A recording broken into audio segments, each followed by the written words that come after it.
Buenas tardes, amigos de Facebook Live, ¿cómo están? Qué gusto saludarlos nuevamente el día de hoy. Hoy un día, pues muy agradable con dos charlas. La primera que tuvimos hace rato con Juan Gamba desde Sevilla, España. Y ahora pues tengo el honor y el placer de tener ahora como invitado a un excelente artista. Nos vamos a platicar con él de su trabajo, de su trayectoria, de su poesía, a ver si nos regala algo de su poesía. Pero bueno, ya platicaremos con él.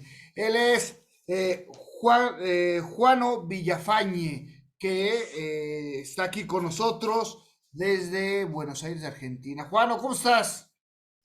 ¿Qué tal? ¿Cómo estás, Josín? Realmente muy feliz de poder estar con ustedes, compartir este espacio común latinoamericano entre el norte y el sur, entre el sur y el norte, entre las dos puntas de este continente tan maravilloso, así que muy feliz. Qué bueno, qué gusto que podemos platicar, que podemos conocer un poco más de tu trabajo, de tu trayectoria, que ya son más de 50 años trabajando en esto.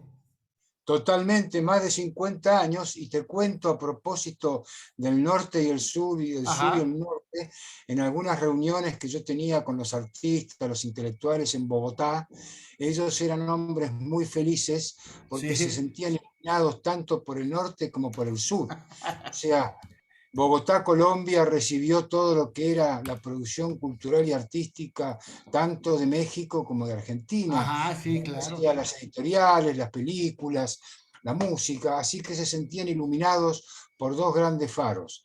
Justamente en estos 50 años, de alguna manera, parte de mi vida la hice justamente recorriendo nuestra América Latina.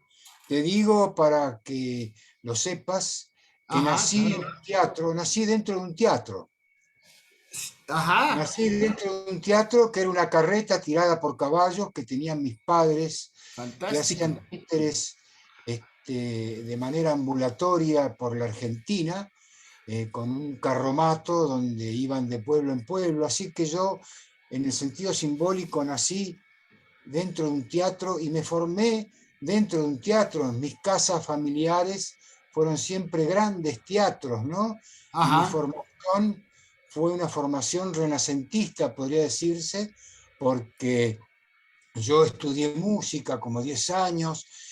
Dentro de mi casa era, como te decía, la casa un gran teatro, que tenía sus habitaciones, su cocina, su lugar natural como cualquier otra casa, pero estaba todo dentro de un gran teatro.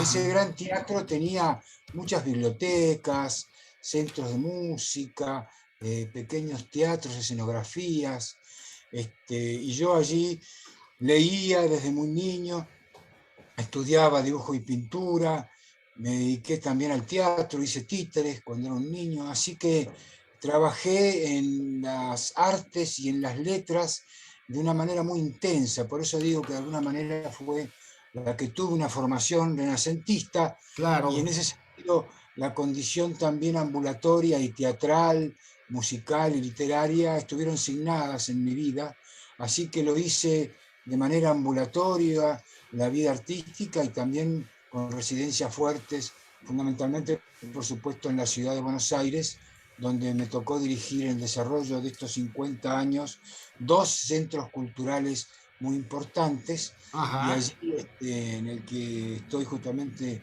ahora trabajando en esta última etapa de mi vida. Voy a cumplir 20 años del Centro Cultural de la Cooperación. Es un centro de las artes, las letras y las ciencias sociales, un centro único por sus características, ya que todos quienes participamos de esta gestión cultural somos todos también productores de imágenes, de metáforas, creamos teoría, pensamiento, debatimos las problemáticas epistemológicas y hacemos tareas también político-culturales, y también, como te decía, producimos también actividad artística. En esas condiciones estoy justamente haciéndome cargo de la dirección artística de este Ajá. Centro Cultural de la Cooperación, y antes estuve durante 15 años dirigiendo otro centro cultural que fue Liberarte Bodega Cultural, justamente cuando fue la apertura democrática en la Argentina, que se abrieron muchas posibilidades, que un poco, de alguna manera, si se quiere, es anticipador, ya que fue uno de los pocos centros culturales que en aquel entonces tenían un bar, un espacio teatral, una galería, una librería, un videoclub, un centro de música, un videoclub muy, pero muy importante en la apertura democrática, y yendo hacia más atrás, entre los años 76 y 82 viajé por América Latina, y en el año 1972, cuando tenía 20 años formé allí mi teatro en la casa familiar, un Ajá, teatro para 4 espectadores. Era una maravilla porque en aquel entonces nadie hacía teatro en el living de su casa. claro. Eso se ha ido realizando con el tiempo, ¿no? Así que mi madre tenía un teatrito allí, hacía sus funciones los sábados, invitaba a los amigos a cenar luego de las funciones, y yo Wow. hacía recitales, lecturas, presentaciones de libros. Así que en 1972 fundé de alguna manera mi labor artística literaria. Me recibí de técnico industrial en la orientación electricista, formé justamente el centro de estudiantes ese mismo año de la escuela industrial donde estudié, y a su vez también organicé la Coordinadora Nacional de Escuelas Industriales en la Argentina, en la defensa y jerarquización del título técnico industrial. Todo eso en el año 1972, o sea que si vos sumás bien, Josín, y llegás a la fecha, han pasado 50 años. Y muchísimos movimientos, ¿no? Porque además de ser todo un artista, este, primero por obligación y luego por devoción, eres un provocador, ¿no? Eres un provocador del arte. Sí, así es, de alguna forma me fueron la vida asignando las condiciones. Vos sabés que en nuestra América es muy común esta idea por las culturas originarias de Ajá, la predestinación, ¿viste? Entonces, cuando el niño nacía, el sacerdote lo orientaba hacia dónde se iba a dedicar en su vida de adulto. Entonces, si iba a ser carpintero, nacía en una carpintería, ¿no? ajá. Entonces había una condición de predestinación, así que esto fue un poco lo que me pasó de la vida con mis padres por nuestra América Latina. Vos calculás que en 1954, cuando Pablo Neruda cumple 50 años, mis Ajá. padres le hicieron una función de títeres y le festejaron sus 50 años en Santiago de Chile, y yo allí como un niño que tenía unos 3 años, me bautizó el hombre para que fuera poeta, imagínate vos, ¿no? No, ya Hizo un estabas. bautismo. El bautismo Ajá. lo hizo con vino, Eh, pero estaba condicionado, digamos, por muchas energías para claro. poder cumplir esa función. Me llevaba a pasear por Isla Negra, allí donde también tenía su otra casa, Pablo Ajá. Neruda. Siendo un niño, tengo una memoria que siempre mi madre se quedó maravillada por esa memoria, esa condición emocional, esa memoria emocional tan grande. Y Fantástica, después con claro. los años mis padres empezaron a preocupar porque aquel bautismo parecía que no estaba surgiendo el efecto que correspondía, ¿no? Entonces siempre decían si no Ajá. había sido un poco exagerada la cosa, ¿no? Que Ajá. se había dedicado tanto esfuerzo para salir a enderezar al niño hacia las artes, las letras, la poesía, pero en realidad con los años ya en la adolescencia en adelante, lentamente me fui enderezando, y así que entre los 16, 17 años ya me orienté por la poesía. Mis padres se quedaron más tranquilos de que aquel esfuerzo fundacional, digamos, por la poesía, con la figura como la que podía ser, imagínate vos, Claro, un sí. Pablo Neruda, que para mí, lógicamente, tenía la menor y la total de las ignorancias con respecto al tema de qué representaba este personaje, ¿no? Con los años me fui reconociendo a mí mismo en la historia, así que desde aquellos hechos fundantes y mis tareas en las giras y recorridos con mis padres, me fui integrando a la vida artística, intelectual y literaria en nuestro continente y en la Argentina, ¿no? Y yo tomo como hito fundamental esta Ajá. inauguración de este teatrito para 4 espectadores, porque tiene un valor simbólico familiar Claro. que no siempre uno está en condiciones de tener. Así que eso para mí fue un determinante muy importante en relación a ese recorrido, ¿no? Oye, pero sí, rodeado de toda esta historia y de todos estos eventos, llegó un momento en que dijiste, a lo mejor no es por aquí, o por qué decidiste estudiar electricista. Bueno, fíjate vos, claro, es que yo tenía en Ajá, ese proceso de aprendizaje, como yo te dije, muy renacentista, sí, también un acercamiento a las lógicas científicas, ¿no? Que ajá, también mis padres me inculcaron en esa lógica, también como lógica renacentista, digamos, de mucho de las artes, las letras, los oficios, ¿no? Así ajá, que yo de niño también manejaba mecanos, ok, que eran equipos, sistemas que uno iba construyendo, ¿no? Con distintas técnicas, iba construyendo distintas herramientas o juguetes o determinadas casas o sistemas, que entonces uno se fue también formando en esa línea y a mí me interesó mucho el trabajo técnico desde niño, eso hizo que me orientara para estudiar fundamentalmente hacia una carrera técnica ok, de la que no desmerezco para nada, no me siento para nada disociado, porque no, fue claro, un gran ordenador de mi vida, ¿no? ajá, Entonces también aprender a vincular las metáforas con lo racional más estricto, ¿no? De lo que implica la física, las matemáticas, los sistemas de construcción, la técnica aplicada. Todo ajá, eso me fue relacionando también con el arte y el arte me fue relacionando también con lo científico. Ahora, como vos me decís, por supuesto, en la vida no se puede hacer todo. De hecho,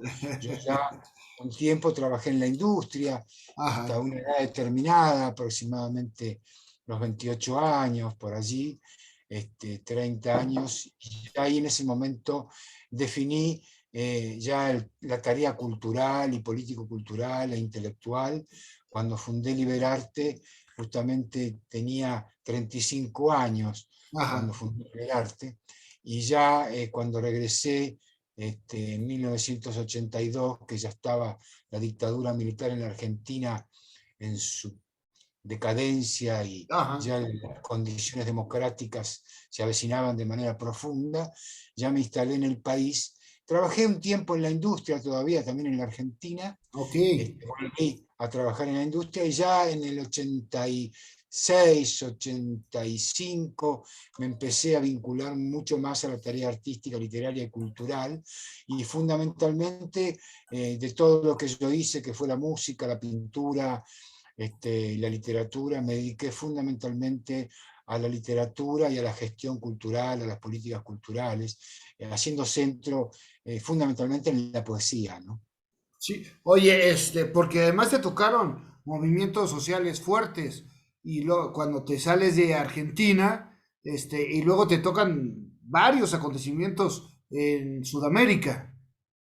Exacto, fue una etapa entre los 70, 80 muy particular porque había muchas dictaduras Sí, muchos movimientos, cívicos sí. en todo el continente, Chile con Pinochet, en Argentina con Videla, estaba Uruguay con dictadura, Bolivia con dictadura, en fin, Ecuador tenía una dictadura blanda, pero también era una dictadura. Eran todos procesos militares de distintas Ajá. características, como sabemos, excepciones había muy pocas, así que el continente estaba dominado por los sistemas dictatoriales y las Ah, dictaduras, que no solo fueron militares, sino también civiles, ¿no? O sea, claro. siempre hubo núcleos civiles concentrados, vinculados al poder, que estaban también asociados ¿Y, a las y- dictaduras y cómo latinoamericanas. sobrevivir siendo artista en estas, porque eran sociedades difíciles para ser artista, además, Bueno, yo creo ¿no? que a pesar de la paradoja, uno sobrevivió por eso mismo, ¿no? De alguna manera, el hecho de poder cultivar el sentido de lo poético en la vida, el sentido de lo artístico, a uno lo recolocó de otra forma en el mundo, ¿no? Por supuesto, fueron años difíciles.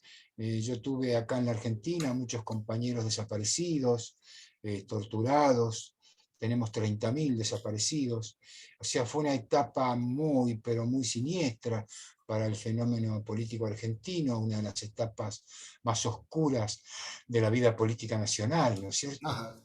Así que en ese sentido es indudable que para lo que fue el golpe de Estado, cuando yo tenía 24 años, en 1976, fue un Ajá, golpe muy duro, y claro.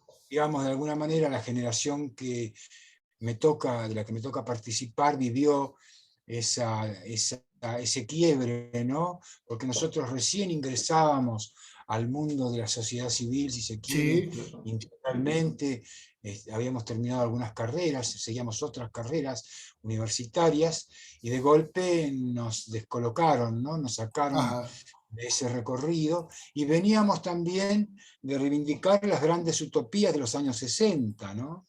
ajá, Las grandes utopías de los años 60, si bien no formamos parte de la generación de los años 60, recibíamos todavía aquellas grandes expansiones utópicas en los primeros años de los años 70, y apostábamos también nosotros a que esos sueños fueran posibles en todos los sentidos que uno puede imaginarse. Así que claro. las dominantes poéticas fueron muy grandes, y nosotros estuvimos muy asociados como generación a lo que implicó ese fenómeno. Y a su vez también a lo que implicaron los años 70 y 80, ¿no es cierto? Y Ajá, post-dictadura. Por lo tanto, una generación que vivió entre dictaduras, en los bordes, ¿no? En los sí, márgenes de las dictaduras y las democracias, casi de manera sistemática, porque bueno, prácticamente toda la década del 60 también tuvo sus golpes sí, militares sí, en claro. Argentina, con Onganía en 1966 y el proceso militar que también duró hasta 1972. Aparece la democracia del 73 al 76, poco tiempo, 3 años. O Ajá, sea que prácticamente hasta el año 84, 83, con la democracia, en 1983, recién allí se podría decir que comencé a vivir una etapa democrática sistemáticamente hasta el día de ajá. hoy, ¿no? Ok. Oye, regresando un poco, a tu relación con tus papás, cuando vas creciendo y vas creciendo en este mundo de teatro, de títeres, del arte, qué te decían ellos? ¿Cómo te preparaban? ¿Te enseñaban? ¿Te decían? ¿Te daban consejos? ¿Te decían qué Sí, hacer o qué no mira, hacer? lo que está muy interesante la pregunta, porque yo, más que recibir consejos, recibía trabajos literarios, poéticos, Ajá, ok. haceres, actividades, emprendimientos, ¿no es cierto?, que me Ajá. relacionaban con el mundo. Entonces la experiencia poética se te va construyendo en esa Claro. subjetividad de una manera muy particular, muy particular. Yo tengo en mi experiencia poética establecida como historia. Yo pienso, para darte una idea, que uno, lo que a mí me pasó al menos, o como yo lo siento, hay Ajá. como una gran historia literaria, artística literaria, ¿no? Que Ajá. es constitutiva de lo que fue, digamos, la formación de mis padres, y la mía, que tranquilamente podríamos decir que arranca con el modernismo latinoamericano, ¿no? Con Sí. lo que fue aquella aventura extraordinaria de reapropiación de la palabra, de aquella palabra impuesta por el colonizador, cómo se reapropiaba justamente en la lucha contra el propio colonizador, Ajá. experiencias como la de José Martí o las de Rubén Darío, el modernismo amado, ¿no? Para Claro. el caso de ustedes, en general, los grandes poetas modernistas que se reapropiaron de la palabra. Esa fue una experiencia poética extraordinaria en nuestra América, donde Ajá. en todo el continente había un gran movimiento literario en una sola lengua, una gran experiencia poética. Ese punto de partida daría lugar después a las primeras vanguardias internacionales en nuestro continente, en Ujú. lo que fueron para allá por 1920, el ultraísmo, el creacionismo, el surrealismo, ¿no? Entonces, esa línea, que es una línea histórica, literaria, que podría llegar para mi vida y la vida de mis padres, inclusive hasta los años 60, con Ajá. lo que fueron las vanguardias latinoamericanas, Claro. ya mucho más relocalizadas en los conflictos nacionales, con las improntas de las experiencias internacionales, las influencias del dadaísmo, del creacionismo, del surrealismo, pero relocalizadas, como fue la experiencia mexicana del caimán barbudo, perdón, no del Ajá. caimán barbudo, sino Eh, estoy equivocándome, ya me voy a acordar, sí. del cuerno, el corno emplumado, quise decir, Ok. Corno Emplumado, que fue una experiencia de apertura vanguardista muy interesante en México. Como aparece el corno emplumado en México, aparece el nadaísmo en Colombia, los ánsicos en Ecuador, el coloquialismo en Argentina. Fueron movimientos de ruptura, pero de arraigo nacional, hasta lo que fueron los años 80, 90, que dieron lugar a los fenómenos de la posmodernidad, hasta lo que es hoy la etapa de las nuevas tecnologías y todo lo que se devino después. Pero si vos te fijas esa línea, que te la hago muy rápida, ¿no? Ajá, sí. Hay otra línea que la cruza, que es la propia línea de las experiencias poéticas, ¿no? Que son más personales, que se van haciendo transversales. O sea, yo en mis Ajá, padres encontré lo que fue la experiencia poética del modernismo, de las vanguardias primeras, internacionales, del ajá. surrealismo, del dadaísmo, de ultraísmo, y también asocié lo que fueron a través de ellos las vanguardias nacionales en los años 60. Pero Ajá. yo transversalmente, en distintas etapas de mi vida, me encontré con experiencias poéticas diversas. Por ejemplo, si querés hablar para encontrar una relación puntual y dar un ejemplo, en esa línea del tiempo, cuando yo tenía 10, 12 años, estamos hablando de la década del 50, de los primeros años del 60, de Ajá. los 60, donde empezaba a irrumpir todo esto. Yo tenía una gran biblioteca. Mis padres eran titiriteros, fundamentalmente. Mi madre también poeta, artista plástica, mi padre también escritor, poeta, y hacían también actividad teatral con los títeres, ¿no? Y fíjate vos que yo tenía en mi casa, que había una gran biblioteca, un libro. Yo accedía a todos los libros. Cuando yo era niño pude leer a Oscar Wilde, tanto a Oscar Wilde como a los hermanos Grimm, o Andersen, o a Nicolás Guillén. O sea, tenía una lectura diversa, muy Claro. diversa, Ajá. ¿cierto? Muy diversa. Y entonces en la gran biblioteca en la que estaba, yo tenía esa edad que te cuento, 10 12 años, tengo un recuerdo, esa lógica transversal, ¿no? A donde uno le impacta la experiencia poética de lo que está viviendo en su propia casa familiar. Ajá. Tenía en la biblioteca un libro que se llamaba El Diablo. El Diablo, un libro de Papini, el gran ensayista italiano, donde Ajá. hace todo un trabajo sobre la lógica del diablo y las relaciones con Dios, ¿no? Establece todo un sistema de reciprocidades que yo, bueno, a los 10 12 años, te digo, no entendía un carajo, en absoluto. Claro. Ajá. Era para mí imposible de comprender. Pero fíjate vos el impacto que tuvo ese libro en mí, porque al hablar de Dios, yo veía que ahí se hablaba de Dios con la misma importancia o más importancia que tenía el diablo, ¿no? Ahora, desde la tradición familiar, mis padres, por la lógica de la titiritesca y de lo que ha sido siempre el sistema del funcionamiento de los títeres, ¿no? Ajá. Y de los juglares y de la historia de la comedia del arte, bueno, mis padres desde esa tradición manejaban al diablo, Claro. tenían diablos en sus elencos de títeres. Entonces yo siempre veía que ellos manejaban el diablo, pero no manejaban a Dios. Ok. Claro, ¿te das cuenta? Entonces yo a los 10 años, 12 años, me impactó muchísimo eso, que mis padres manejaran al Claro. diablo, pero no manejaran a Jaban a Dios. Dios. Entonces había Ajá. allí como un imponderable, más allá de ser creyentes o no creyentes, tal es así que de alguna manera mi maestro en los títeres, que fue un discípulo de mi padre, Ariel Bufano, en la Argentina, yo tengo un poema dedicado a él, y cuando se lo dedico a él, le digo justamente que él mueve al títere o el títere lo mueve a él, pero de algo que estamos seguros es que tanto al títere como a él lo mueve Dios, ¿no? O sea, los Claro. hilos los mueve Dios. Yo estoy así haciendo una suerte de representación simbólica de aquella Claro. experiencia poética. Entonces yo creo que hay una línea del tiempo que es ineludible para todos, está nuestra propia historicidad dentro de esa línea del tiempo, de lo que te ha tocado a vos hacer, con lo que te ha tocado hacer, pero después están las grandes experiencias poéticas que van atravesadas transversalmente, ¿no? A esa línea histórica literaria fundamental, a tu propia historia de vida Ajá. artística, Claro. cultural, como esa historia en el azar de los pájaros, lo mismo.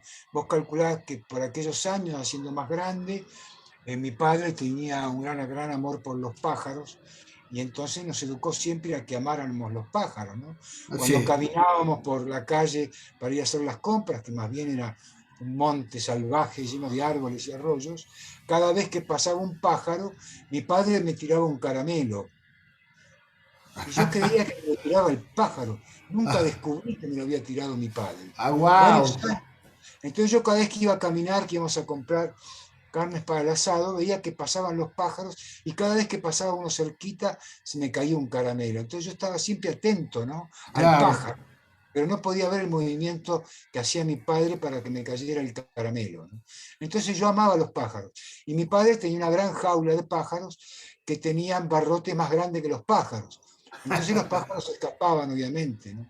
Y a Ajá. su vez allí, imagínate vos la lógica, ¿no?, del sentido de lo poético, de esa experiencia poética. Entonces de allí, a unas 2 cuadras de casa, vivían la familia Frondizi, que era el hermano mayor, que este hermano mayor, Julio Frondizi, era justamente veterinario y se dedicaba a todo lo que era el cuidado de los pájaros, Ajá. y era el hermano mayor de quien en ese momento era el presidente de la República, Arturo Frondizi, Oh, en los años wow. 60. Ajá. Entonces yo iba a la casa de Arturo Frondizi, perdón, de Julio Frondizi, Ajá. que tenía dentro de la casa, eran como 2 manzanas, era enorme, varias cuadras, era el territorio que tenía su casa, tenía una gran jaula de pájaros, pero la jaula estaba metida dentro del monte. Entonces vos estabas metido cuando entrabas y te volaban los pájaros, estaban en libertad los pájaros, ¿no? Ajá. Yo veía esa gran jaula donde adentro estaban los pájaros, la jaula de mi padre donde se escapaban los pájaros, y después el hecho de tomar mate con el presidente de la República, ¿no? Wow. Entonces, claro, y el presidente de la República se sentaba a tomar mate ahí con su hermano, debajo de los árboles, ¿no? Otras épocas Sí, claro. de la Argentina y del mundo y de América Latina. Entonces, una experiencia poética extraordinaria, encontrar el vuelo de los pájaros, la libertad de los pájaros, amar los pájaros y estar muy cerca de la política, ¿no?, y las discusiones sobre el poder. Entonces allí tenés otro ejemplo de lo que es la experiencia poética para lo que fue una formación. Entonces yo me relacioné de manera muy vivencial en relación a lo que era el arte y la literatura. Hacíamos títeres, pintábamos, dibujábamos, trabajábamos con la naturaleza, íbamos a pescar, teníamos una quinta, un jardín, cultivábamos la huerta, yo cultivaba la tierra, tenía Ajá. una quinta, cultivaba la tierra, tenía 10, 12 años y cultivaba la tierra, andaba a caballo. O sea, había una relación con la naturaleza, con los Fantástica. personajes Ajá. que rodeaban esa naturaleza y con todas las historias en una casa que estaba metida, como yo te dije antes, en unos afluentes del río Ajá. próximo al delta argentino, en donde, bueno, todo era un mundo sumamente mágico, ¿no? Y Claro. todo era mágico. Entonces yo esa vida de infancia la viví en un mundo muy particular, ¿no es cierto?, donde nos rodeaban eh, familias y casas de inmigrantes de las provincias argentinas, Ajá. muy humildes, ¿no? Yo viví en un centro de artes, de letras, de teatro, de música, en barrios populares, ¿no es cierto? Era muy interesante. Viví la resistencia peronista cuando yo tenía, en 1955, yo tenía 3 4 años.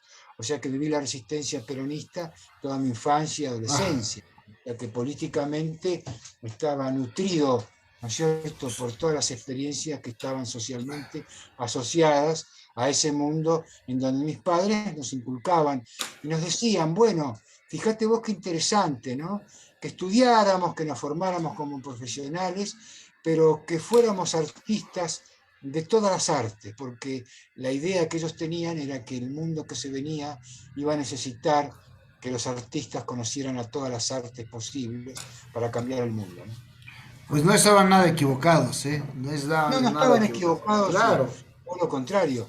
Lo que no Ajá. había era, como te diría yo, una condición de cierto rigor, sino libertad total y Ajá. responsabilidad para hacer lo que Claro. quisiéramos hacer de la forma en que lo quisiéramos hacer.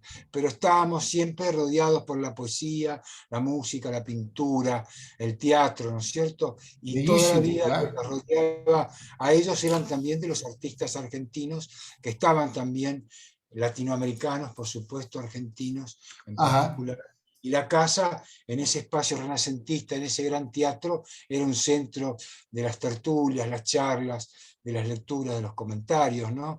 Eran otras épocas de la bohemia argentina, donde las reuniones duraban 2 o 3 días, ¿no es cierto? Claro, fantásticas, bellísimo.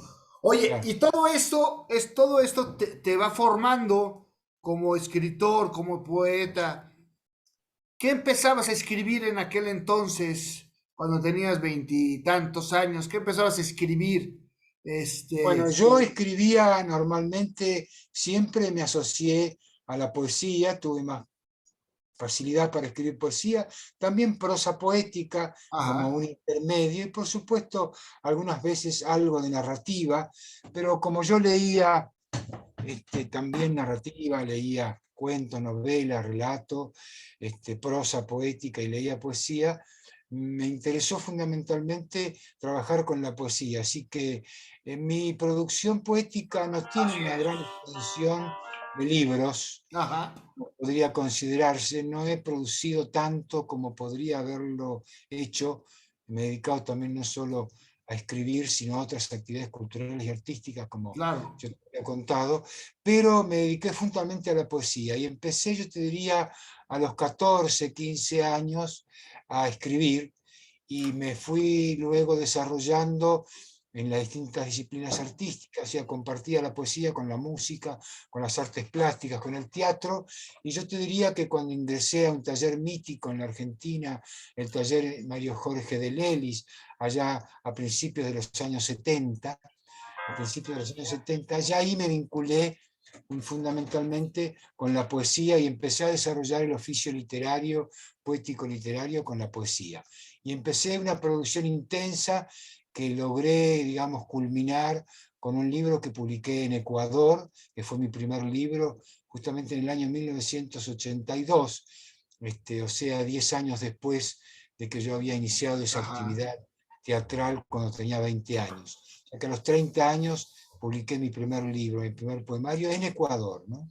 ajá, Este, y luego ya empecé sí a continuar la producción poética en la Argentina, hasta las fechas, ¿no? Pero prácticamente siempre me dediqué a la actividad poética y muy relacionado, porque bueno, el mundo familiar me habilitaba a estar acá con poetas argentinos tan importantes como Juan Kelman, Enrique Molina, Olga Orozco, poetas de una gran magnitud. O sea que yo también me formé ante las altas voces de la poesía ajá, latinoamericana, como una posibilidad que no siempre todos los escritores tienen. De la misma manera me pasó con el teatro, con la música, ¿no? Siempre cerca de relaciones y vínculos. Mis padres eran muy amigos de Violeta Parra, de Leda Valladares, María Elena ajá. Walsh, en fin, entonces Atahualpa Yupanqui. Entonces yo tuve un vínculo también de formación en lo musical Pues estabas con adentro del mundo, pleno. claro, estaba permanentemente dentro de ese mundo, ¿no? Claro. Por más que yo quisiera salir, yo estaba dentro. Sí, oye, ¿cómo ha evolucionado ese escritor, ese poeta? ¿Cómo Sí, lo ves eh, tú? sí, uno nunca sabe si evoluciona, involuciona o los movimientos son paradojalmente contradictorios. Uno nunca Ajá, sabe si se encuentra con la poesía o la poesía se hola, pues se lo encuentra con encuentra uno, uno, ¿no? claro. Es extraño siempre el fenómeno, ¿no? Yo parto de la idea de que la vida permanentemente y constantemente es una experiencia poética, ¿no? Y las experiencias poéticas, algunos tienen la suerte de poder reconocerlas y otros no saben que viven experiencias poéticas. Y otros que viven experiencias poéticas por ahí no tienen la posibilidad de darle, ¿no es cierto?, una forma estética, ¿no es Ajá, cierto? Toda experiencia poética o artística siempre es el acontecimiento previo a la solución o resolución estética, ¿no? ajá, Entonces yo creo que uno siempre vive en la experiencia poética, siempre está asociado a una experiencia poética y más aún cuando a uno le interesa el mundo sensible del estar poético y uno se representa en ese estar, también uno está permanentemente asociado a esas relaciones, que son relaciones, yo te puedo contar 2 casos, por ejemplo, o 3, de esas condiciones, ¿no es Ajá, sí, cierto? claro. Son experiencias poéticas que se van produciendo sin que uno sepa la manera en que se producen, ¿no? Yo, Ajá, por ejemplo, al leer el Ulises de Joyce, una de las novelas más importantes de la literatura universal, que transforma la novela y inaugura la era moderna de la novela, al finalizar la novela hay un capítulo que está dedicado a Molly Bloom, que se titula Molly Bloom, que está dedicado a la mujer de Joyce, ¿no es cierto? ajá, Donde Joyce escribe ese último capítulo del Ulises como si fuera una mujer. A mí eso me impactó mucho, ¿no es cierto? Y el hecho de lo que implicaba ese monólogo, que empieza con un sí y termina con un sí, en todo lo que implica que un hombre sienta como si sintiese, como si fuese una mujer. Joyce ajá, escribe como si fuese una mujer. Ese monólogo empieza con un sí y termina con un sí. Pero Molly Bloom, que era en ese caso la mujer que en la ficción representaba a su mujer real, ¿no es cierto? Nora Bernacle. ok, Nora Bernacle, que era una camarera de un hotel de Dublín, o de ajá, Dublín, de una camarera, no entendía por qué escribía Joyce. Y le decía, mira, vos escribís muy difícil, no te entiende nadie, ni siquiera yo te entiendo que soy tu mujer. Y fue la mujer de toda la vida de Joyce, ¿no? A mí ajá, me impactó muchísimo esa condición, porque yo tenía muy asociadas las relaciones, a mí me parecía que el mundo de los afectos está vinculado a las comprensiones recíprocas. O sea, yo jamás claro, podría haber pensado que iba a conocer una mujer que no entendiera mis poemas, ¿no? claro, Entonces, acá hay una experiencia muy interesante donde a veces las cosas se abren de manera contradictoria. Y un día, acá hay una estación que se llama Temperley, de ferrocarril. No sé si la conociste. sí, Es sí, una sí, estación de ferrocarril, de los ferrocarriles que van al sur, ¿no? ajá, Temperley es una ciudad, es una estación de ferrocarril donde está concentrada gran parte del sur, los trabajadores argentinos. Es una típica estación y una zona fabril, ¿no? De talleres y producción obrera. ajá, Entonces, pero eso es solamente anecdótico. Lo que sí fue real, que yo tenía que esperar a una mujer en la estación de Temperley, ¿no? Entonces me senté en el banco de un andén, como tienen todas las estaciones, y estuve esperando, esperando. Bueno, y no aparecía esta mujer, ¿no? Al lado mío estaba sentada una mujer también, y también pasaban los minutos y se nota que estaría esperando a alguien, ¿no? Que no ajá, llegaba. Entonces, en ese momento se me ocurrió preguntarle, hablarle, y dije, bueno, no sé, yo estoy esperando a alguien, pero no viene. Y a mí me pasa lo mismo, me dice, yo estoy esperando a alguien que no llega, ¿no? Este, no baja nunca del tren las personas que teníamos que nosotros ajá, recibir aquí. claro, Entonces empezamos a hablar, a conversar, y entonces me llevó a tomar un café y ella era camarera de un hotel ahí en el sur. Entonces me impactó esto, digamos, yo recordaba a esta camarera, ¿viste? Que había ajá, sido la mujer de Joyce, ¿no? Digo, puta, qué bárbaro, ¿no? Qué increíble. Y conversando, entrando en una mayor intimidad, ella me decía, mira, Juano, no importa, yo no entiendo tus poemas. No entiendo absolutamente nada de tus metáforas, de tus poemas. Para mí son muy complejos, son muy difíciles. ajá, Pero para amarse no hace falta que yo comprenda tus poemas. claro, Entonces, eso me complicó la vida un poco, porque yo pensaba que las claro, asociaciones eran directas, ¿entendés? Que ajá, uno se relacionaba con aquellos que lo entendían a uno, ¿no? Y a veces uno se relaciona con gente, ya sea en el amor, en la vida social, con gente que no lo entiende a uno o que no lo comprende. Y otras veces sí, por supuesto, no digo que siempre sea de esa manera, ¿no? Entonces a mí me parece que estas relaciones entre lo equívoco y las lecturas y las experiencias que uno va haciendo en la vida, ¿no? Es ajá, asombroso, ¿no? Pensar que sí, yo tanta preocupación que tenía por la mujer de Joyce fuera a tocarme una experiencia más o menos parecida, ¿no? Que claro. también trabajara como camarera, ¿no es cierto? Y que se dedicara a ese oficio, ¿no? Que era el mismo oficio que tenía la mujer de Joyce, ¿no? Sí, no, no, extraordinaria, anécdota, ¿no?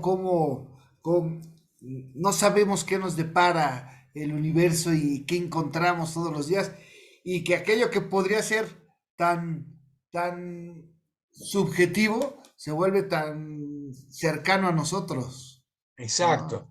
Y se va reproduciendo, la vida misma te va ofreciendo las coincidencias, las relaciones, ¿no? A mí esa experiencia me impactó mucho en mi vida.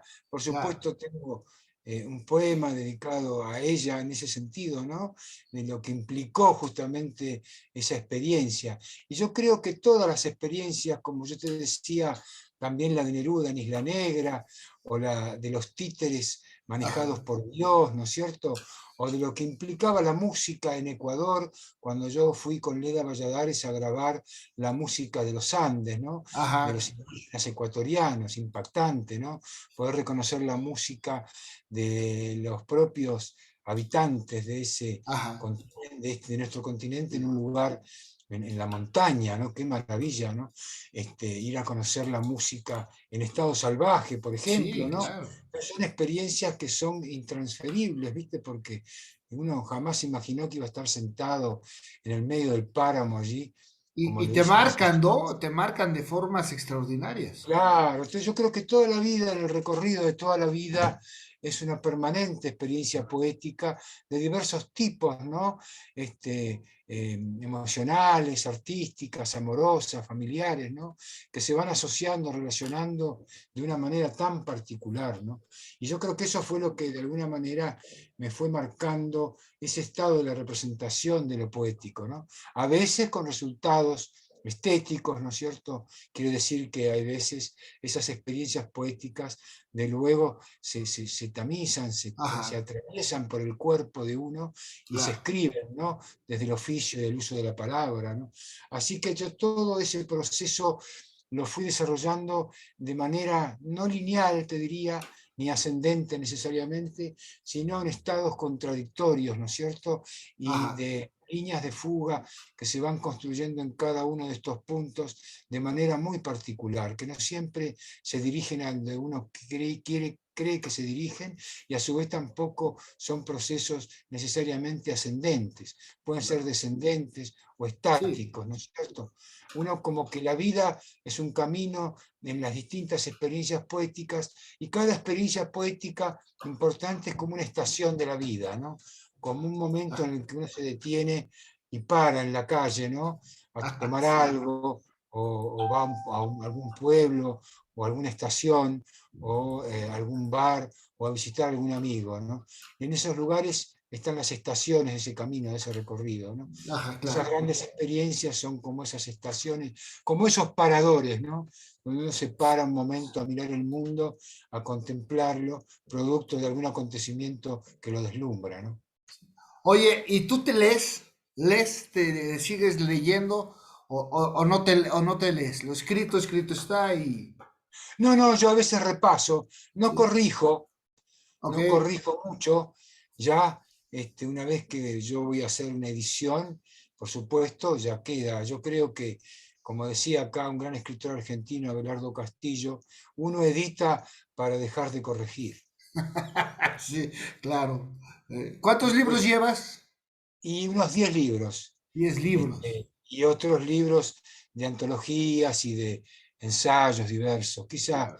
así unos 12, 14 títulos tengo en mi haber, sí. Acabas de estrenar uno hace poco, ¿no?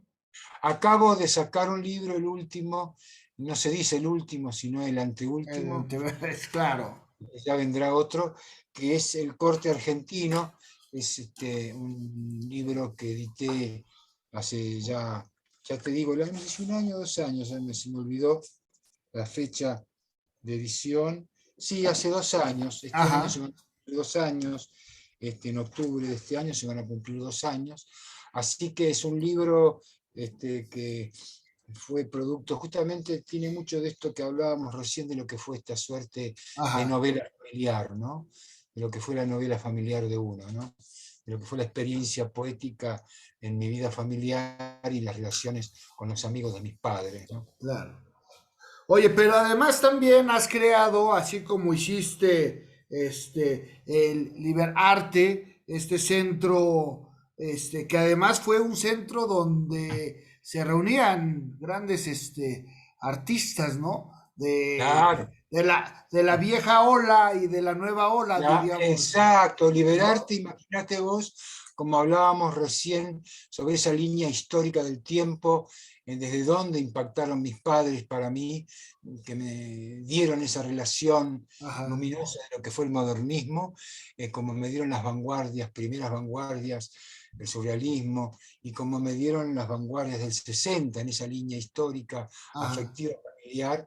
Bueno, yo en Liberarte Bodega Cultural pude reunir a la generación del 60, un ajá, hombre como David Viñas, que vivió en México muchos años, David Viñas, y otros escritores muy importantes en Argentina, como Osvaldo Bayer, León Rosisner, Horacio González, que fueron constitutivos representantes, digamos, de la generación del 60, y ajá, después también se asociaron las generaciones de los 70, 80, lo que fue postdictadura, que claro. unificaba los 60 con la postdictadura de los años 80, con lo que implicó en los años 90 la posmodernidad hasta fin de siglo. Yo estuve en Liberarte hasta el 2002, o sea que unifiqué lo que fue los años 60 y el exilio que regresó, ¿no es cierto?, de los Ajá, distintos países latinoamericanos a Buenos Aires en los años 80, 82, 83, ¿no es cierto?, después de esos 6 años de dictadura militar. O sea ajá, que unificar a la generación de los años 60, 70, a los 80, a los 90, a todo lo que fue el fenómeno de la posmodernidad, del fin de la historia, ¿no?, que en aquel momento se jugaba a que era el fin, ¿no es cierto?, de los grandes relatos. sí, Yo creo que en todo caso los problemas de la modernidad se resolvieron siempre dentro de los conflictos que tiene la posmodernidad, y en todo caso ajá, la posmodernidad fue un efecto de lo que fue la propia modernidad, ¿no es cierto? En claro, ese sentido, estamos en ese conflicto permanentemente. Y luego lo que sería el fin de siglo, y aprender que los relatos se construyen en la historia, ya sean grandes relatos o pequeños relatos, y todo lo que fue la gran diversidad, en todo caso, que generó esa apertura posmoderna, de una gran diversidad de poéticas y micropoéticas que se dieron en los 90 y hacia fin de siglo, hasta entrar directamente en esta época de la era digital, ¿no es cierto? ajá, sí, Donde se vive el mundo también de manera virtual, ¿no? Todo lo que eso implica. Así que Liberarte me tocó llegar hasta fin de siglo. Y después el Centro Cultural de la Cooperación me habilitó para ingresar ya en la era en la, ajá, en la era digital. En los años 80, 90 se hablaba de la era tecnotrónica, sí, pero eso pasó a ser ya la era digital. O sea que viví hasta esa etapa, ahora estamos viviendo, ¿no?, para que se entienda claro, bien lo que ha sido la etapa digital y lo que implica y el impacto que tiene el arte, la cultura, en las artes. Así que hice una línea del tiempo en lo histórico, artístico, fantástica, claro, literario, muy particular, porque pude reunir muchos años a la vez en Liberarte y continuarlos también en el Centro en Cultural el de la centro. Cooperación, ¿no? Porque también en el Centro Cultural de la Cooperación estaban todas esas generaciones y se incorporan las novísimas generaciones que arrancan a fin de siglo, ¿no? Sí. Y ahora te reúnes con para crear un movimiento de admiradores de la poesía, de estudiosos, con Jorge Dubati, Claro, estamos con Jorge Dubati. al que Nosotros le mandamos un justamente, saludo a Jorge. como no le voy a decir, le voy a decir que le mandás un gran saludo. Sí, claro. No, nosotros con Jorge siempre acordamos, bueno, tampoco hemos inventado, como dice, como se dice acá, el agua tibia, ¿no? Claro, Pero sí. le hemos dado un lugar importante en el desarrollo. Yo te decía que uno vive de la experiencia poética. La Ajá, experiencia poética es lo que antecede a la elaboración de una obra. ajá, Después está la obra, esa estética del producto final, ese bien cultural, que puede ser una obra de teatro, un libro, una película, y esa obra, ese libro, esa película empieza a circular por la sociedad, entonces las poéticas ya empiezan a impactar en la sociedad, ajá, aquella experiencia poética original que dio lugar a esa obra ya empieza a multiplicarse en la sociedad y hay un destino que es el público. Ahora el público forma parte de la obra, el ajá, público forma parte del teatro. teatro, no está fuera del teatro. El lector de literatura forma parte de la literatura, de la Claro. poesía. Por lo tanto, allí, en ese lugar, Jorge Dubatin él se habrá contado que formó la escuela de espectadores, Los ¿no? espectadores, sí, sí, sí, Desde claro. esa experiencia, el espectador es el que completa el teatro y el que tiene el espíritu crítico también para considerar lo que se debe hacer con el teatro. Con la poesía pasa exactamente lo mismo, por eso con Jorge Dubati hemos creado el aula de poesía, o sea, un lugar donde se encuentran los lectores de poesía, los que hacen poesía, los que problematizan o escriben o hacen ensayos sobre la poesía. Entonces, todos aquellos que se vinculan con la poesía se encuentran en el aula de poesía. Ajá, De esta manera hemos completado de alguna manera el circuito, le hemos dado un lugar también al lector. Hay un lector al que hay que ir a buscar, ¿no es cierto? Y encontrarse claro. con el lector, ¿no? Aunque a veces acá producto de esta permanente y constante, viste que en América Latina, no sé cómo será en México, pero por ahí en Ecuador, en Nicaragua, en Colombia, está la idea, ahí viene el poeta, oh poeta, ¿cómo estás? Y por ahí el poeta no es poeta y el tipo jamás escribió poesía, pero hay una Sí. cuestión afectiva, ¿no? Ajá, Como se dice en Nicaragua, acá en Nicaragua todos son poetas hasta que se demuestra lo contrario, ¿no? ajá. Acá en la Argentina a veces se genera cierta ironización por el hecho justamente de que parece ser que hay más poetas que poemas, ¿no? Sí. Algo, Entonces algo así, sí, claro. algo así también existe. Por lo tanto, estamos en la búsqueda de los poemas perdidos, ¿no? Y de que Así los es. poetas se encuentren con sus lectores, ¿no? Y entonces el lector es el que recupera el poema perdido, es el que recupera el autor, ¿no? Entonces Claro. el aula de poesía es de alguna manera el lugar en el que uno puede compartir esas relaciones, ¿no? Es como esa intimidad en el caso de la poesía, de la lectura en casa, pero uno la puede hacer de manera pública, ¿no? Claro. Resulta que también puede ser pública la experiencia, ¿no? No solo privada, lo que no deja de considerarse ni de merecer la importancia que tiene en la intimidad La la intimidad, lectura de la claro. poesía o la escritura, pero Claro. hacerlo público al acto también, ¿no? Y encontrar que hay sujetos que pueden opinar también y completar el poema, ¿no? Completar la poesía en esa tarea que justamente permite darle lugar a todo el circuito, ¿no es cierto? Concretamente. Hay Claro. un trabajo de Deleuze, el pensador francés muy interesante, sobre el sentido de lo que implica el teatro, ¿no? Ajá. En un ensayo que él tiene sobre la crítica y la clínica. Asocia relaciones de la crítica cultural y artística con los problemas psicológicos, ¿no? Y terapéuticos. Pero lo que es interesante acá en su tarea, al considerar que hay una fuera, ¿no? De la literatura, hay una Ajá. fuera del teatro, pero que también forma parte del teatro, ¿no es cierto? Sí, no, claro. Y una fuera que no solamente está en las butacas o en la tribuna del teatro, sino que hay una sociedad que ejerce la tarea teatral, ¿no? Una sociedad, como ya sabemos, del espectáculo, ¿no? Que Claro. funciona también teatralmente. O sea que el teatro está en la vida. Ahora, por supuesto, como decía Nicanor Parra, para ironizar, ¿no es cierto? Todo es poesía menos la poesía, ¿no? También podríamos decir todo es teatro menos Teatro, el menos el teatro, teatro. pero Ajá. también preguntarnos si esto es así, ¿qué es el teatro? ¿No? Claro. Entonces yo creo que en la crítica de la cultura, en esto que planteaba Deleuze tan interesante, al representar una afuera, se fortifica y se desarrolla el adentro del teatro, ¿no es cierto? El adentro de la poesía. Se le da lugar al núcleo central del acontecimiento poético, ¿no? Sabiendo que hay una afuera, ¿no es cierto?, que Claro. también participa, y es protagonista del hacer poético o del hacer teatral, ¿no? Así es. Oye, aprovechar, puedo mandar saludar a Jorge Dubati, a Cristian Forteza, que es el responsable de esta charla. Él me Ah, muy dijo, bien. ¿Y habla vos con Juan, ¿no? cómo te encontraste con Cristian Forteza? Pues, azares del destino nos hemos ido encontrando y nos Ah, hemos sí. ido, y de repente me habla y me dice, platica con fulano, platica con Juan, o platica, ya Claro. ves, es Más o incansable. menos yo te pregunto, esto que hacemos ahora es lo que haces vos normalmente con tus invitados. Así es. Así es, platicamos de la trayectoria, del trabajo, del pensamiento porque uno de los objetivos es que la gente conozca el pensamiento y el trabajo de los que hacemos la poesía, el teatro, el ¿Cuál es tu circo. Sí. actividad? Yo soy Este, actor y vos sos director de actor. teatro.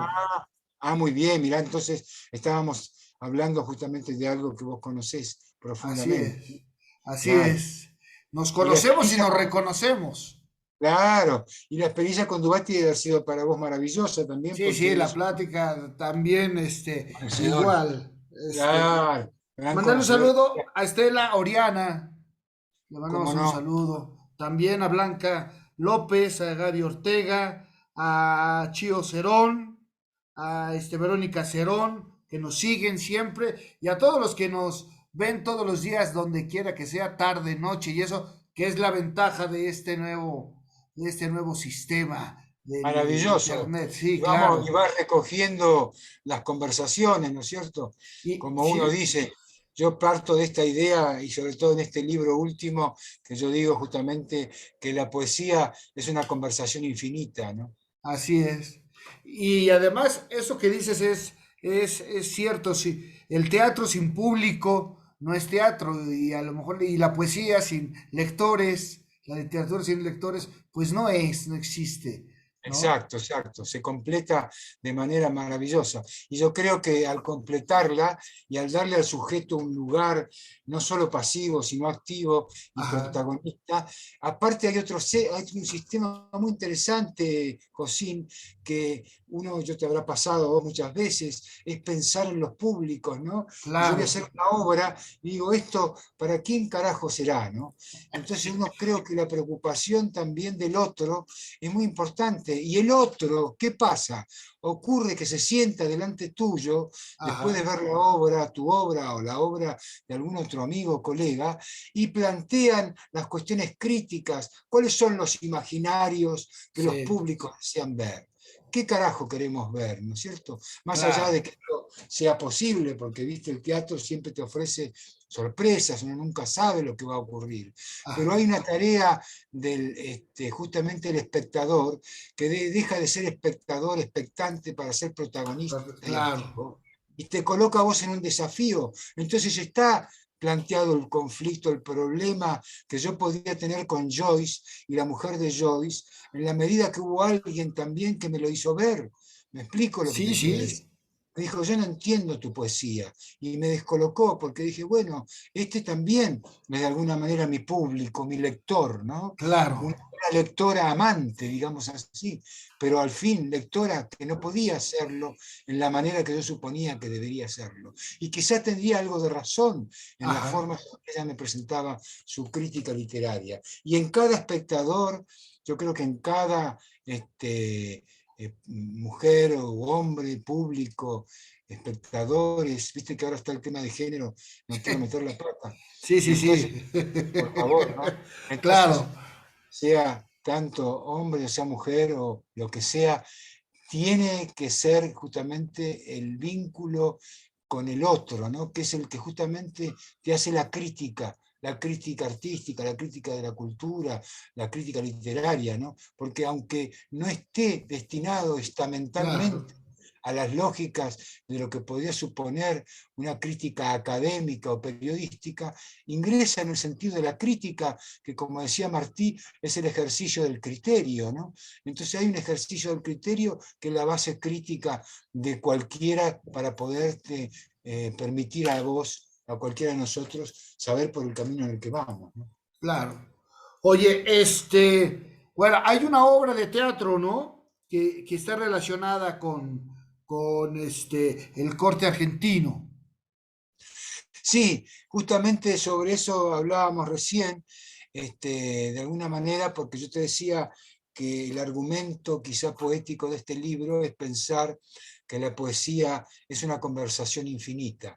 Desde Ajá, esa lógica hemos planteado un espectáculo que se titula La la conversación. conversación. Ajá, ¿Qué implica conversar poéticamente, ¿no? Conversar con el otro, o uno conversar con uno mismo, o uno la construcción poética invitar a los otros a conversar con uno, ¿no?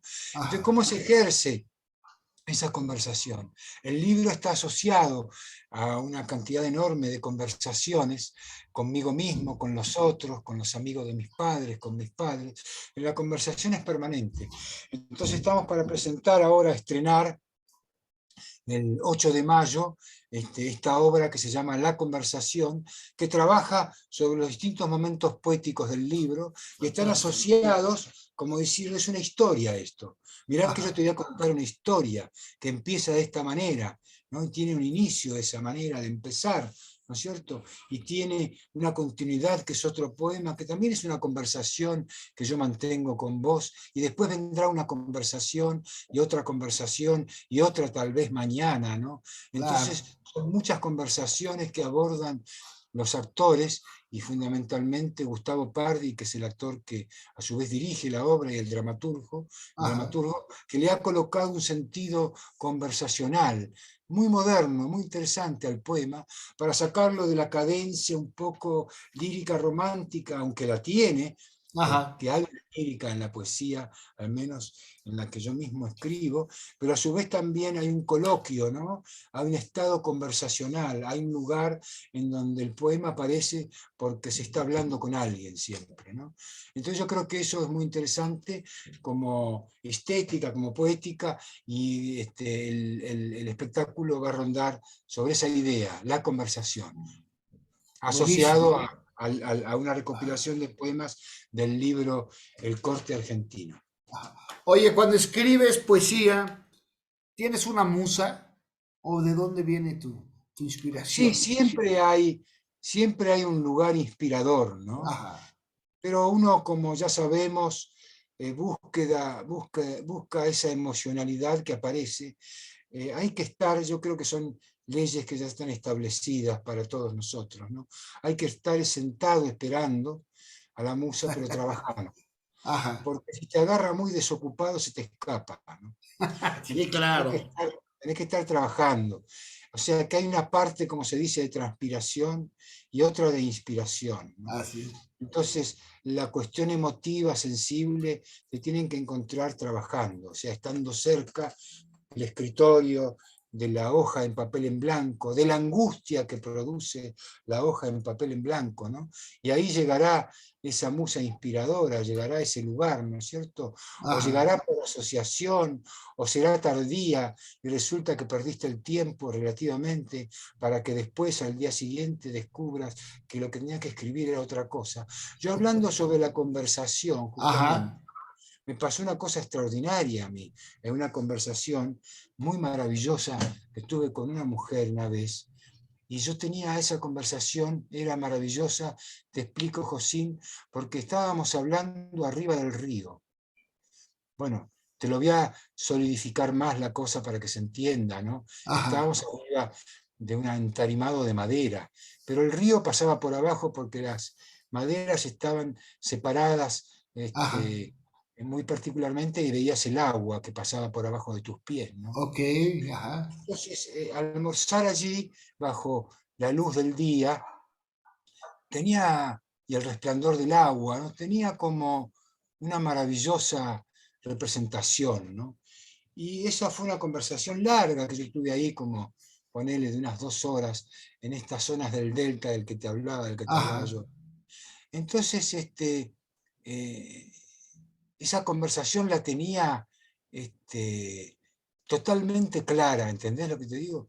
Como si vos con algún amigo, alguna amiga, alguna compañera, novia o Ajá. hermano, hubieras tenido una conversación que vos sepas que esa conversación, no sé, ha sido fundamental para tu vida, para la vida de tu Claro. hermano, de tu mujer, de tu amigo, porque él también te la reconoce, Ajá. eh, o ella también te la cuenta, ¿no?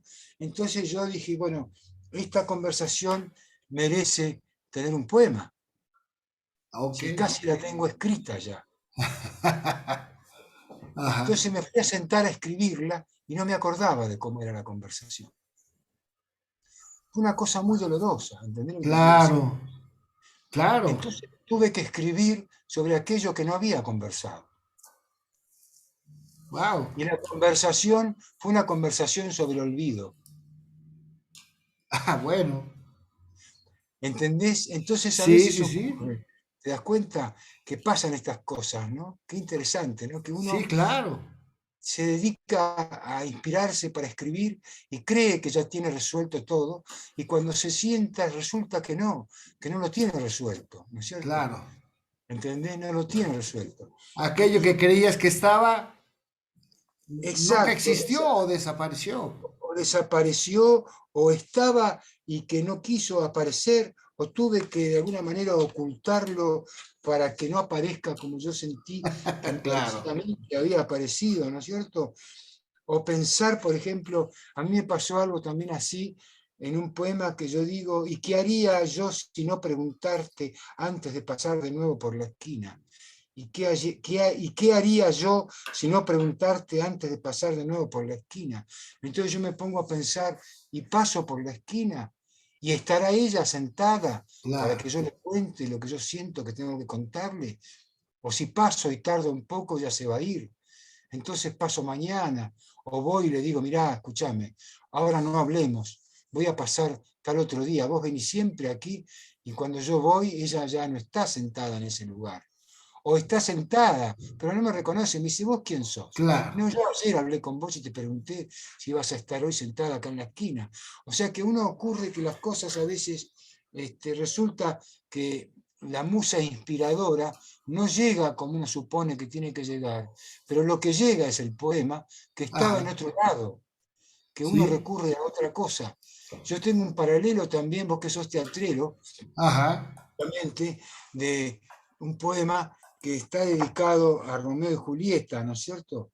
Que es un poema en el cual entran a la sala de teatro dos parejas, una Ajá. que se sienta en la primera fila y otra que se sienta en la última fila del teatro, a ver Romeo y Julieta. Las dos parejas entran tomadas de la mano. La primera se sienta en la primera fila y la última en la última fila. Y comienza el espectáculo, donde también hay una pareja que es Romeo y Julieta, ¿no es cierto? Donde también empiezan a hablarse del amor que se sienten como una pareja. Entonces resulta ser que en el espacio teatral hay tres parejas. La que Ajá. está representando a Romeo y Julieta, la de la primera Primera fila fila, y la de la la de la segunda fila, última. la última Ajá. fila. Pero los de la última fila empiezan a sentirse, a actuar y se sacan la ropa, se desnudan. Y ven la obra desnudos en la última fila. Ajá. Entonces, en un momento determinado, ellos también se aman como Romeo y Julieta. Y cuando termina la obra, terminan los actores, se van, y la pareja de la primera fila sale como entró, tomada de la mano, ¿no? Ajá. Después la gente ve que atrás de todo hay una pareja que está desnuda, que se queda en el teatro y sigue haciendo su mundo afectivo, ¿no es cierto? Claro. Ajá. Sigue en el fondo del teatro hasta que sale, y entonces la gente la lleva en andas porque dice: esta es la pareja del amor, ¿no? Esta es Romeo y Julieta. O Ok. sea que a veces uno en el mismo lugar tenés como tres miradores, tres posiciones distintas, ¿no? Ajá. Tenés a los actores que hacen Romeo y Julieta, a los que van a ver Romeo y Julieta, que también son unos Romeo y Julieta más formales, y a los que están en la última fila, ¿no? Que son los únicos que se animan a intensamente a vivir, ¿no es cierto? Y, Entonces, ¿qué pasa? Tenés tres planos en los cuales inclusive los actores Romeo y Julieta al irse descubren que había otras parejas también como ellos, ¿no? claro. No representaban lo teatral, sino la vida real, ¿no? En el Y que a fondo. lo mejor como actores se aman, pero como personas no se aman. Mientras que los de Exacto, atrás, que entraron como personas, terminaron amándose, exacto, ¿no? exacto, No, no, o sea, exacto. está fantástica, ¿no? Fantástica. Que además son Fantástica. tres verdades en un mismo momento. Exacto. Tres verdades en un mismo momento, ¿no es cierto? Sí. Que los de la primera fila necesitan ver la representación para ser Ajá, Romeo y Julieta, ¿no? claro. Romeo y Julieta representan ellos en el teatro lo que son como actores, y a Ajá. su vez la última pareja hace la representación total, ¿no? De la Pero, pareja. Por ejemplo, entonces vos decís: bueno, eso fue producto de una experiencia que yo me tocó vivir justamente viendo una obra de teatro y ajá. viendo los climas que iban sucediéndose entre la primera, segunda, tercera, cuarta, hasta la última fila, ¿no es cierto? Sí. Ok, ¿entendés? O claro, sea, había un público de la primera fila y hay un público de la última fila, ¿no? claro, buenísimo, Por lo buenísimo. sea que, como sea que le toque, cae en la última fila por algún Sí, motivo, ¿no? Y se sí, claro. comporta como público de la última fila, ¿no? Ajá, buenísimo, buenísimo. Juano, pues un placer charlar. Yo creo Bueno, que tenemos para varios programas más. cómo no, vos insistí nomás y cuando se te ocurra, Sí. largamos otro panorama en ¿Eh? la conversación. Claro que sí. Bueno, Oye, un placer. lo mismo, te agradezco mucho, Josín Ortega, esta posibilidad tan abierta, tan plural, tan raigal, tan artística para hablar del arte y la poesía, ¿no? Así es para eso es este espacio. Y te agradezco tu tiempo, te agradezco la charla, las experiencias, y bueno, esperemos que pronto nos podamos encontrar, nos tomemos un mate, un vino, una cerveza, una quilmes, no, o qué sé, o un tequila. O un tequila, ¿cómo no? ¿Eh? Así será desde ya, Josín, donde sea que nos toque, con tequila o con mate, con whisky o con vino. Perfecto, claro que sí, un Muy bien, placer. un Ah, placer. Esté muy amigos, yo bien. soy José Ortega, esto fue Conociendo Personalidades. Ya saben, si nos ven en Facebook, Instagram, TikTok, YouTube, pónganle like, compartan, suscríbanse. Vamos haciendo de esto una comunidad, haciendo puentes, haciendo redes y creciendo cada vez más. Soy José Ortega, esto es Conociendo Personalidades y nos vemos la próxima semana. Muchas gracias, hasta luego.